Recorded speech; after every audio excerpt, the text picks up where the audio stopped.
I absolutely did not start out trying to open a micro school. I was just trying to support parents and families who I knew who were kind of like, where this epiphany was happening in their life of like I can do this. I can help. I can teach my child. They were just feeling empowered, but at the same time, they were feeling those same things that I felt, which are, can I do this? I don't know. Am I equipped? I don't want to be alone while I do it. All of those kind of like emotional and internal hindrances, and just wanting kind of that community and support while they did it, because that's just how our community is. I don't know. I can't speak for the entire homeschool community, but what I see for us is that they want to be involved, they want to be connected, and they don't want to do it alone, and they need the support. And then secondly, there's a barrier, just I would say, financially for families. Americans are capable of achieving extraordinary things when they have the freedom and opportunity to do so. This is American Potential. Welcome to the American Potential Podcast. I'm your host, David Fromm. We spent a lot of time on this podcast talking about the states that are expanding education freedom and giving families more options in how their kids are educated. But today is a little different. We're talking about a state that was actually trying to make it harder for parents to educate their kids. In Illinois, my home state, there was a bill introduced that would have forced homeschooling families to register with the state, something they've never had to do before, and potentially subjecting parents who didn't comply to criminal truancy charges. The bill sponsor claimed it was about protecting kids from abuse, but did she have any data or studies showing that was the case in the homeschooling community? No.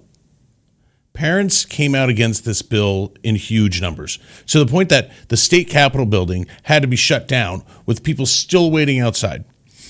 On today's episode, we're talking with a husband and wife who jumped in to push back on this bill.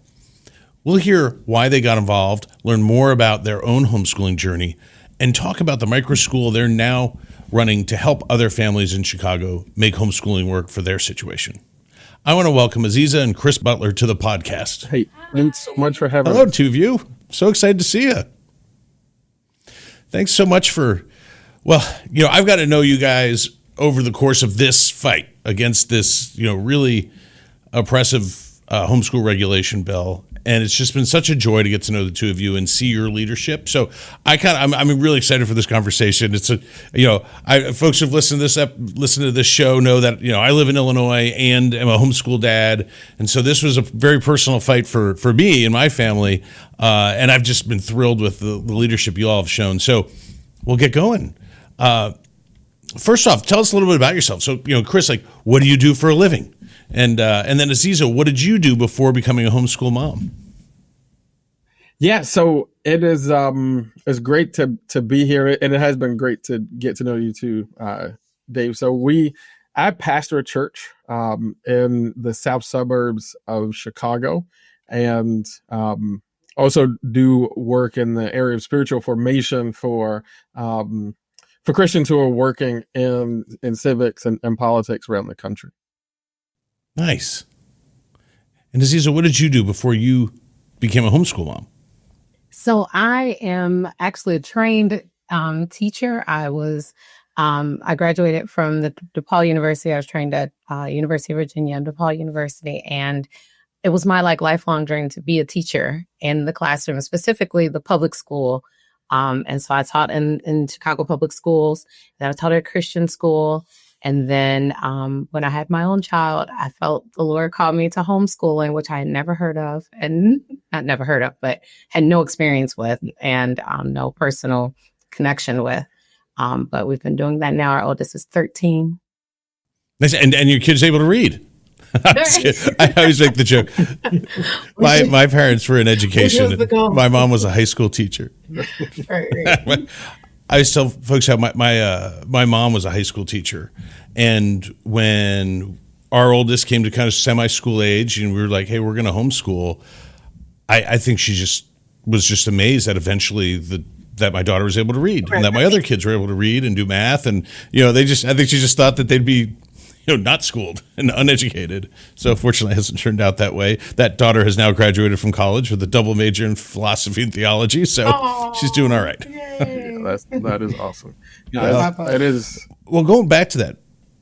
Yeah, go ahead, Chris. No, I was just going to say it's really real. I fortunately had spent my time before. This is before I started pastoring things. I was working in education, kind of in the school reform space. So, when Aziza said that she felt like the Lord was talking to her about homeschool, I was like, we definitely will have as good a chance doing that as we will send them to the public school. So, one thing about when I was, when I became a teacher in Illinois, I was just looking at the standards that we have. I was like, these standards are so low. Like, I remember it being I think the standards for like kindergarten. So like a 5-year-old, some of the standards were like, they should be able to, by the time they're 5, be able to recognize their name with a teacher's help.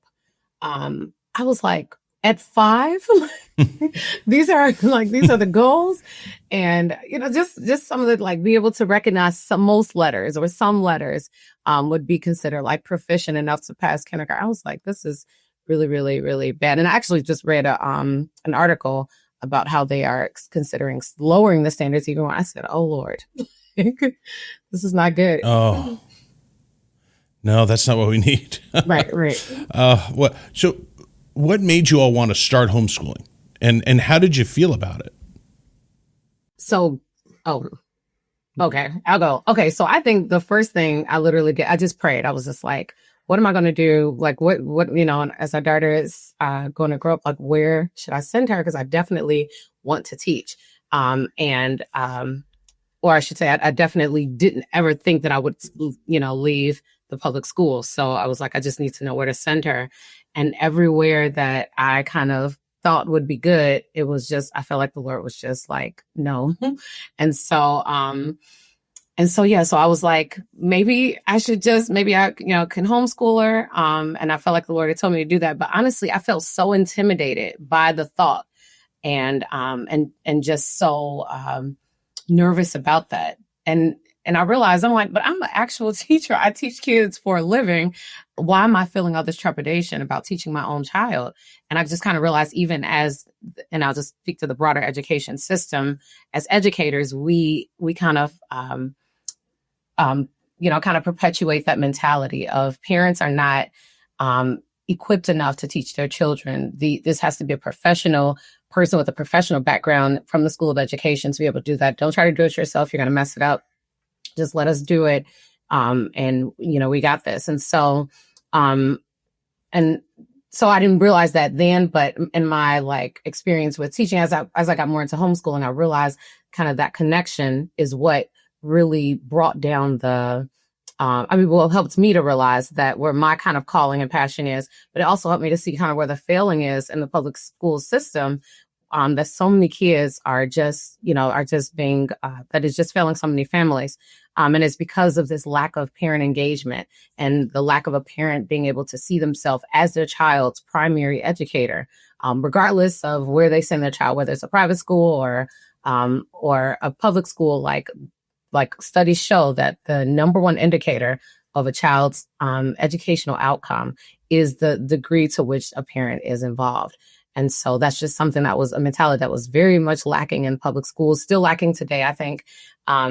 But it's one thing, the superpower that all homeschooling families have, which is what leads to so many great successes, especially in my community. With the work that I do, so many families are able to just see their kids, just really thrive. Like they were having so many issues before, not just academic. They were having social issues, emotional issues, just behavior issues. And when they were able to get in the kind of like this homeschooling space, just small class, small size, small, parent-teacher ratio, teacher-student ratio, and just kind of an individualized approach, they were able to just thrive. So, but that's a little bit more, we'll talk probably more about that. But what got us into homeschooling was just the desire to get more out of their education and their journey. And I just really saw that I just really wanted to invest in them, not just academically, but even at their soul level and their spiritual level and their, just who they are as a person. I really just know that God called me to, just equip them in all of those ways. So what better way than to homeschooling and get that time? I think one of the most important things, from my experience is the fact that you can give confidence to other parents to go and walk your footsteps and to understand that like you are your child's primary teacher. Absolutely. I've just seen time and again. I mean, my mother-in-law is kind of like a homeschooling OG. She was doing it in like the 70s and 80s when it was really weird, like the sheriff used to come and give the kids a reading test. And so it's really evolved quite a bit. And Right. Fortunately, a lot of the laws have evolved too. But one of the greatest gifts that I saw her give and have just seen throughout the community is empowering moms and especially parents to say, hey, you're capable of this. Absolutely. Like this is in you. You can do it. And in fact, even do a better job because your kid. It's going to be individualized. You can, you care deeply about them. It's a much smaller, group. So I think it's so powerful, and it's the thing that kind of will perpetuate this movement forward, in my opinion. Absolutely. I think so. I mean, I think giving parents that kind of confidence is so important. That's why I really enjoy the work that we're doing. And I think so. My kind of journey to this, just so that people can kind of know, I started off actually in school funding advocacy spaces, trying to essentially get the state of Illinois to spend more money on schools. And part of my job, it was mainly, sort of mobilization of grassroots folks, but a part of that was to go and to do advocacy in Springfield. And I was constantly getting, sort of pushback, and not just, from one particular side of the political aisle. People were constantly, folks who are not from the city really were always saying, we spend a lot of money. Have you looked at how much money we already spend?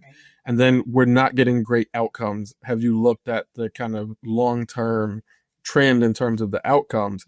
And that's actually how I got into the education reform space, where I started to work more on school choice and kind of school quality improvement initiatives. And it was in that space of working on school choice that I came into contact with all of the kind of research and data that suggested that it was parent involvement that made the difference.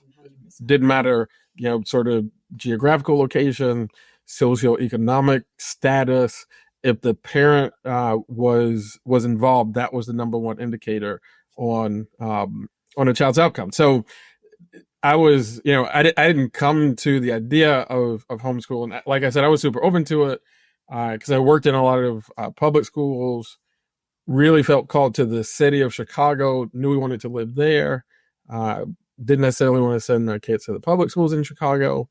We knew we wanted to have a lot of kids. So we're thinking about, paying for a private school. That probably was not going to be an option. So for me, it kind of like just narrowed down to like, hey, we're going to have to do this and just take it on.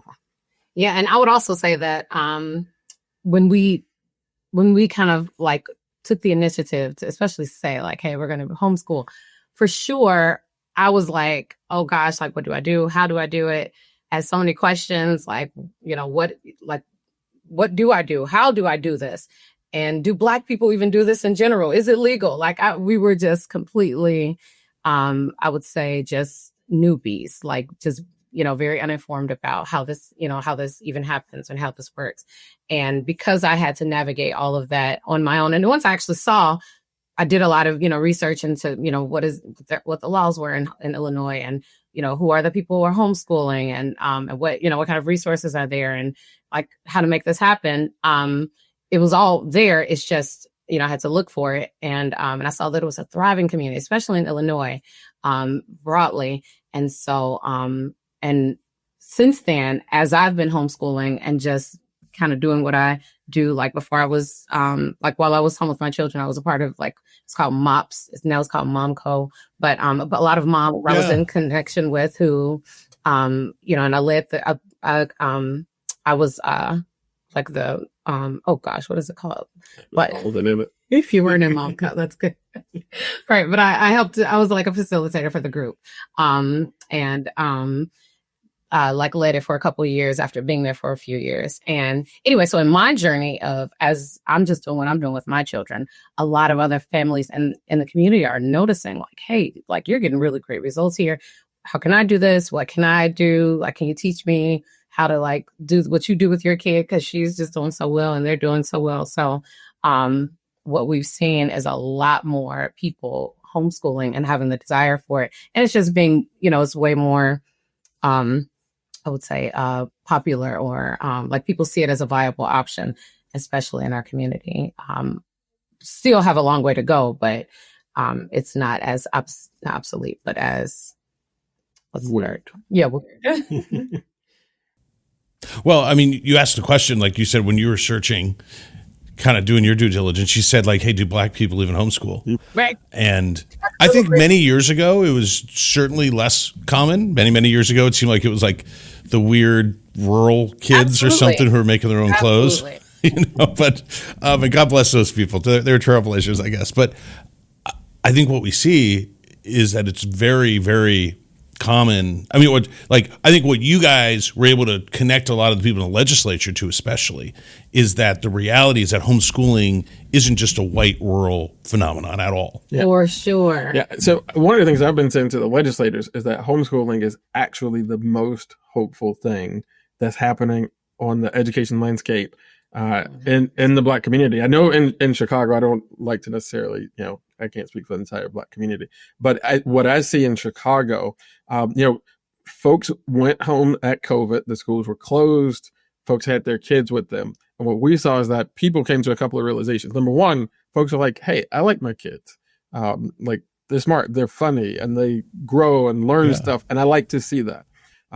Two, they saw the content that was being taught in the schools. They saw, like Aziza was saying earlier, the low standards. They saw, some of the difficulties, and this is not to come at teachers. I love teachers and the teaching profession, but they saw some of the difficulties that teachers might have trying to manage a classroom of 30 something kids. Yeah. And they felt like they could do this. So post COVID, a lot of folks were looking at the outcomes that they're getting for their kids, the environments that their kids are in, and taking this step to homeschool. And it's one of the biggest problems, David, that I had with the bill, is that it seemed to me that it would put up a real unnecessary barrier to this movement that's kind of, I mean, a lot of folks are doing it, but it's sort of still a movement that's kind of in its germinating phases. And to try to squash that right at the beginning, was something that just really was not, it was untenable for me. It's one of the reasons that I got like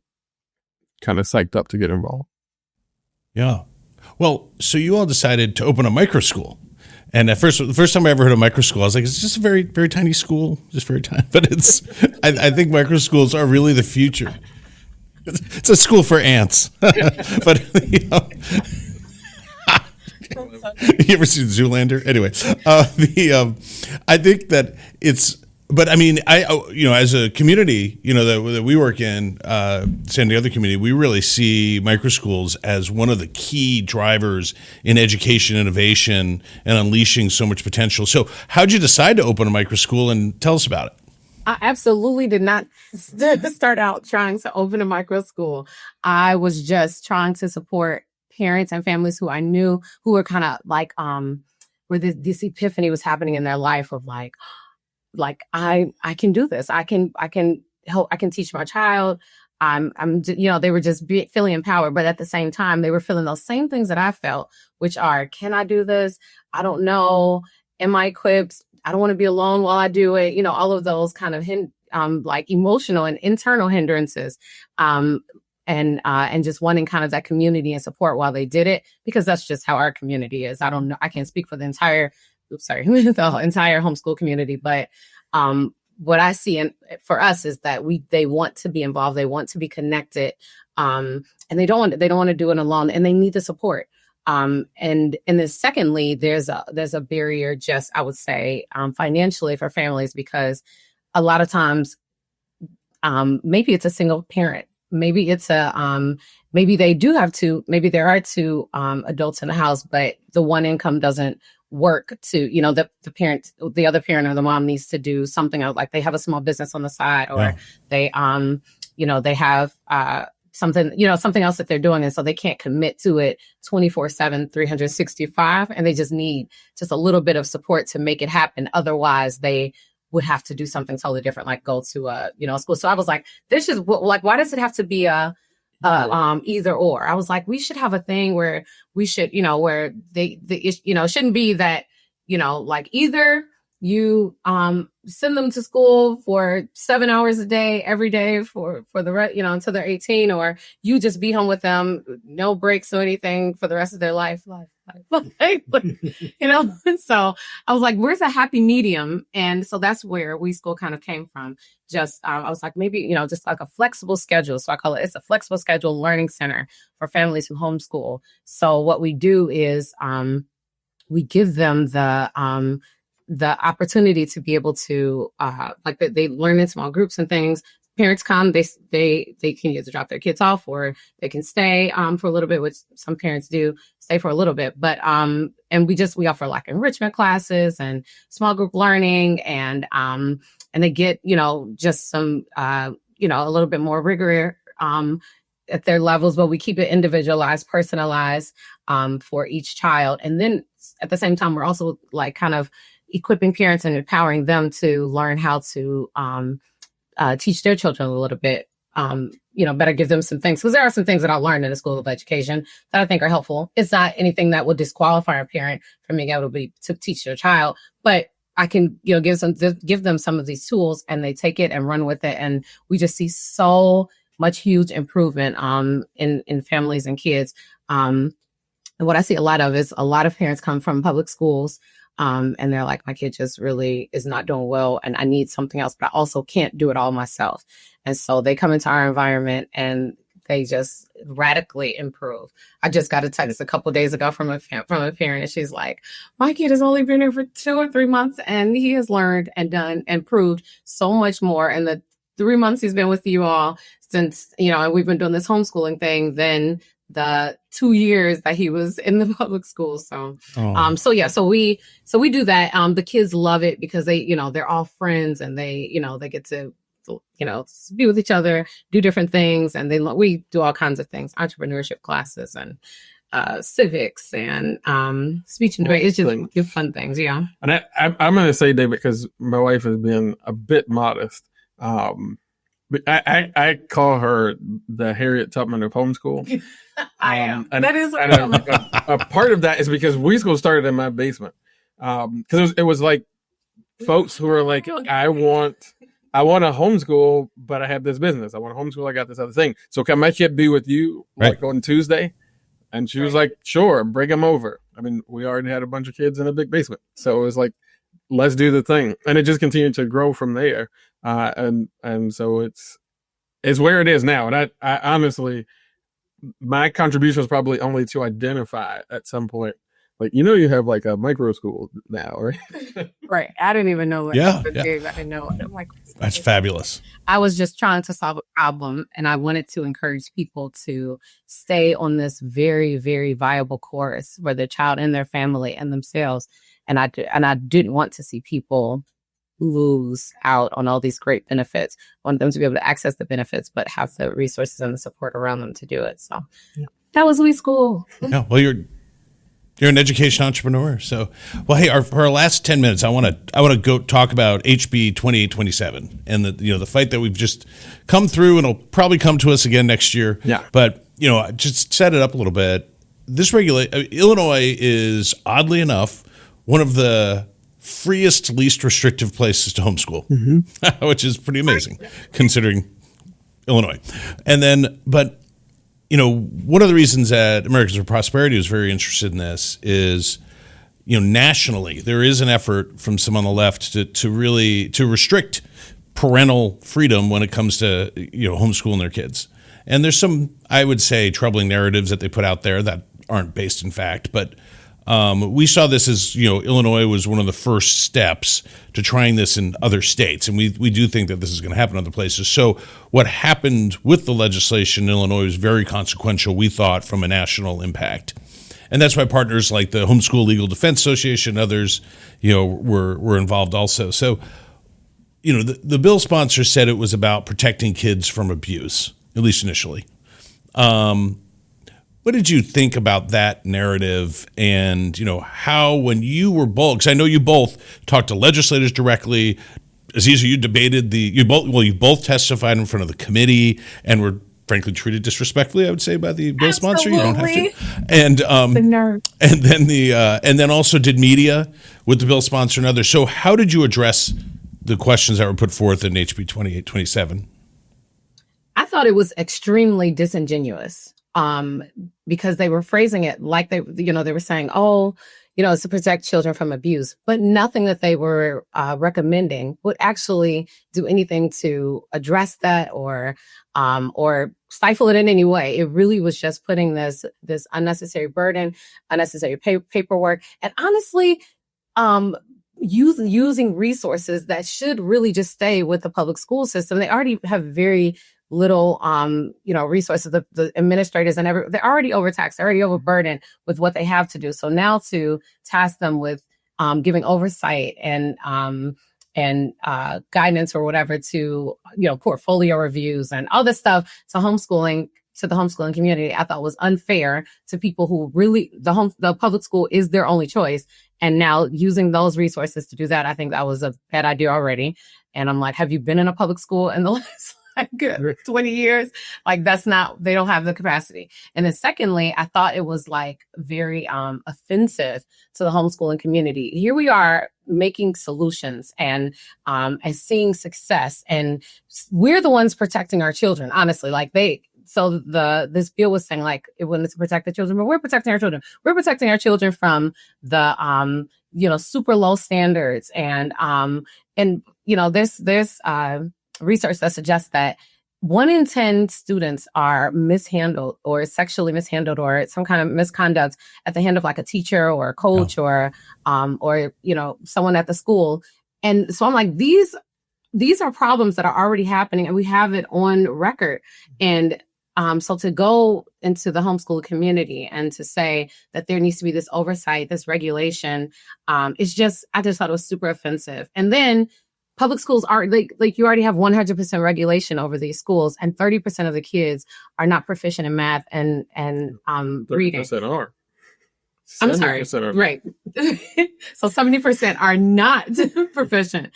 And so I was just like, you have way too many problems to try to suggest that if you get a little bit of oversight here, that you can somehow improve it. We're already doing well. We're thriving. We are very resourceful. We are seeing so much progress, especially in the Black community. Kids are scoring as much as 15 to 42 percentiles higher than their public school counterparts. So to put this out there as that we're coming to help you or to give you, to make it better. I'm like, that is just not it.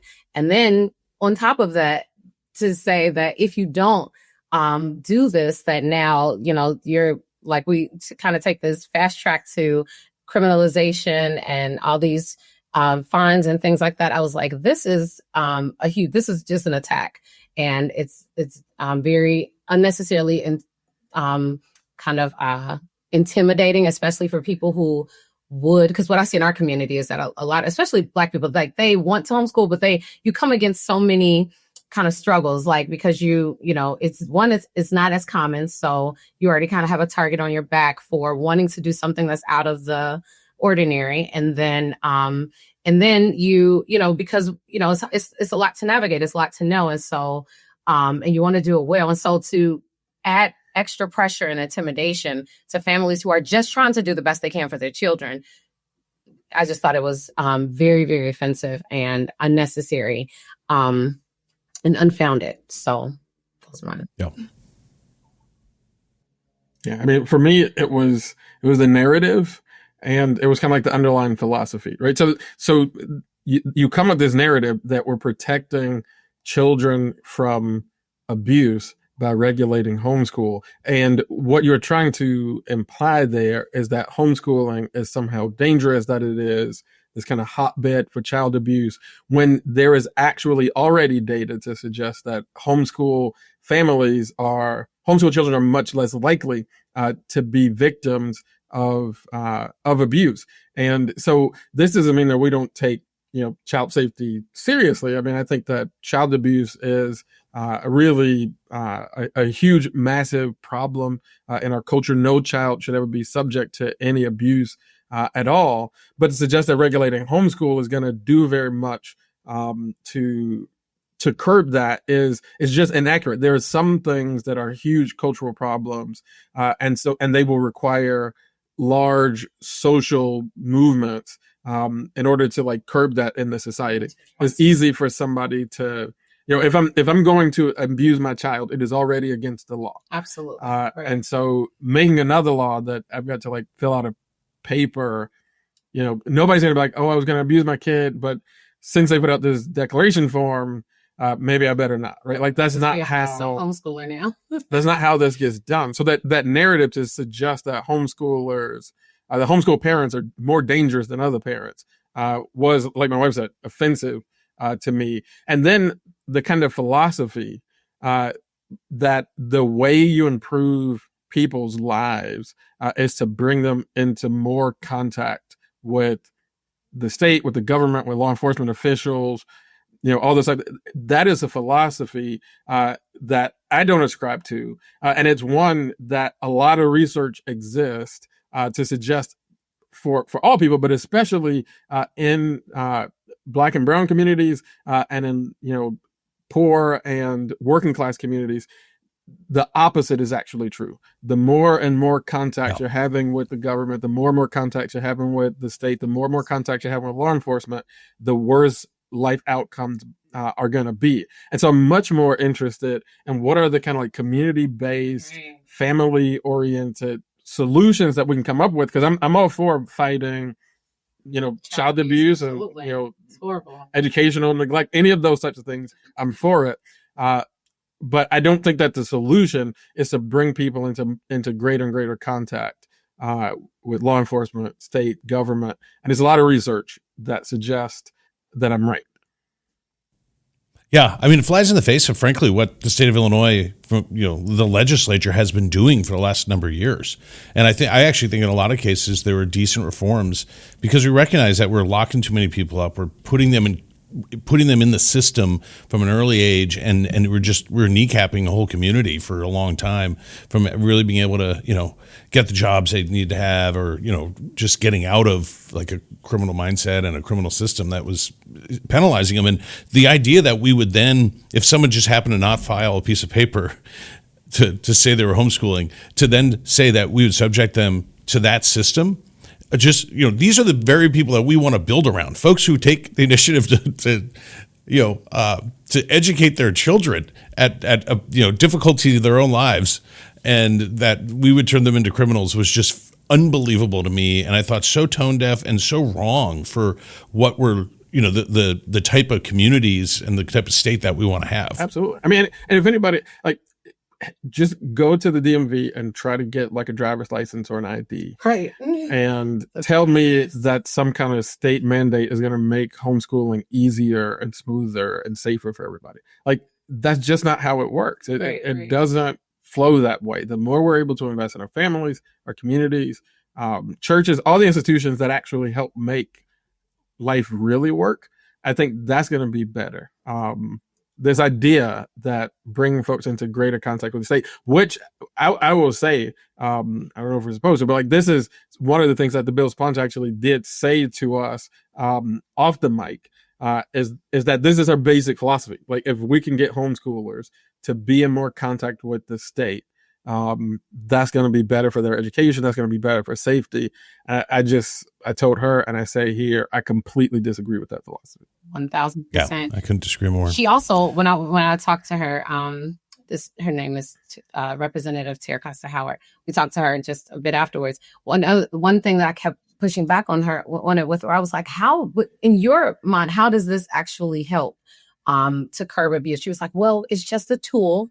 We're not saying it does everything. It's just a tool, and it's a tool that we can use to be able to help it. And I said, and that is exactly what my problem is with it, because we're giving a tool to an enforcer or, to somebody, and we're just assuming that this person who's going to wield this tool has the utmost respect and dignity and applies the law equally and to and in a wholesome way to all people. And I'm like, it could very much not be that. And then we're also assuming at the same time that every homeschooling family, with this bill is kind of suggesting that every homeschooling family is a potential haven for abuse. And so now we're putting this, kind of unanimous tool in, not unanimous, what is it? Like unregulated. Very good. Right. And this tool into the hands and of somebody who might have ill intentions toward a family who might have great intentions, and so that already can be a setup for a very terrible situation for families who just want the best for their children, who are doing everything already, overcoming so many odds just to be able to do this. And so, to make this happen for their family. So I'm like, we don't need to put barriers. We need to encourage them. We need to celebrate them. We need to use them as examples, honestly, for parents all over of how to advocate and to get involved with their child's education. Another thing with the bill is that it was super vague and all of the kind of language. And she even said, well, it's on purpose because we want to be able to have it, so that so that it could be kind of flexible to, kind of address, homeschooling and all its different facets. And I was like, that is also scary as well, because now you're saying, like, part of the bill even was like to suggest like to give the enforcers, like whoever this truancy officer would be, the ability to be able to talk to their children, one-on-one. So I'm thinking, like, where does this meeting take place? How, what are my rights as a parent? Just all the things. And she was like, but just having this vague language. And then how often are these portfolio reviews supposed to happen? What's the standards for them? And I was just like, this is a recipe for disaster. And it can be crippling for this community. Well, it was pretty clear that their faith was in the government and the bureaucrats who were going to enforce this, which I don't think we share. So we're going to short on time, but so right now the bill is, as we record this, is due to some procedural hurdles that did not clear, is probably dead. Right. I'm not sure. There's always in Illinois until you get to the end of session, things always could live again, but it's very unlikely in this case. But they'll probably come back next year and try to pass some modified version. In other states, we kind of see this maybe percolating too. So since you've gone through this over the last number of months, what would you say to anyone who may face something like this in another state or still in Illinois? Yeah, I would say to folks in Illinois and all over the country, whether you're facing this bill or not, this is the time to start to network with other homeschooling families and really other families in the community in general. Because I think that we've seen even families who are not homeschooling families who understand that bringing sort of like the right of a parent to educate their child under attack this way is problematic. Because there are folks I know who are like, I don't homeschool, but if I want to, I want to be able to. Right. And so, I think it's about building sort of networks that are going to be there to fight against this. Illinois was blessed to have some networks already in place. And so that's a good thing. And in Illinois, we're trying to strengthen those networks and bring more people into it. Yes, absolutely. We have, can we, I think it's one thing that has been a blessing in this whole process is that I'm seeing the importance of uniting with, because we're so much stronger when we're together. And so, just bringing everybody together. And I actually saw that at the beginning. I said, this is going to be a blessing because we're going to everybody is going to, we're coming together and we're not as disconnected as we once were. And so, so one thing I'm very excited about is, cause I've been able to come in with a lot of other leaders, come into contact with a lot of other, leaders in Chicago homeschooling communities, especially in the Black and Brown community. And so, and they're all kind of saying the same thing that I saw, which is more people want to be involved in this. More people need this. And we want to make this stronger, not weaker. And so this has been super motivating for me. We actually started with We School Education Foundation. So just so we could just work on this, because I'm seeing this as an adjacent issue. Yes, I want to help the families who will come to We School, but I also want to just empower parents in general.